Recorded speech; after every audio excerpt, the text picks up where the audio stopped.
మీడియాను భయపెట్టే విధంగా ఇలా రేవంత్ రెడ్డి గారు వ్యవహరిస్తా ఉన్నారు. దీన్ని బీఆర్ఎస్ పార్టీ తీవ్రంగా ఖండిస్తుంది. రాష్ట్రంలోని అన్ని జర్నలిస్ట్ సంఘాలు కూడా ఈరోజు ఖండించాయి.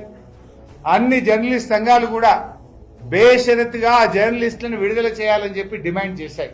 లేదంటే రేపు రాష్ట్ర వ్యాప్తంగా పండుగ పూట కూడా ధర్నాలు చేస్తామని జర్నలిస్ట్ సంఘాలు ఇప్పటికే డిక్లేర్ చేసినాయి.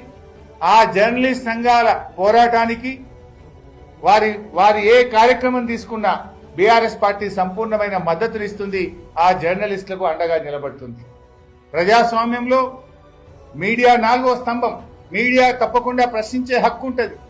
అసలు చరిత్రలో ఎప్పుడు కూడా ఒక మీడియా హౌస్ కు వెళ్లి పోలీసులు మీడియా హౌస్ కు వెళ్లి సీజ్ చేయడము, కంప్యూటర్లు ఎత్తుకుపోవడం ఎప్పుడు జరగలే. ఫస్ట్ టైం జరుగుతుంది.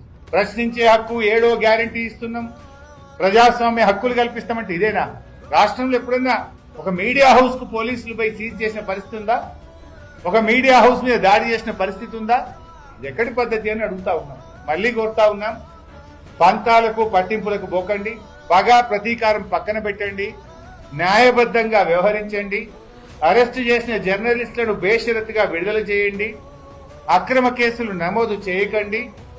ఒకవేళ ఈ అక్రమ కేసులు నమోదు చేసి వాళ్ళని ఇబ్బంది పెడితే జర్నలిస్టుల సంఘాలు చేసే పోరాటానికి బీఆర్ఎస్ పార్టీ అండగుంటుంది.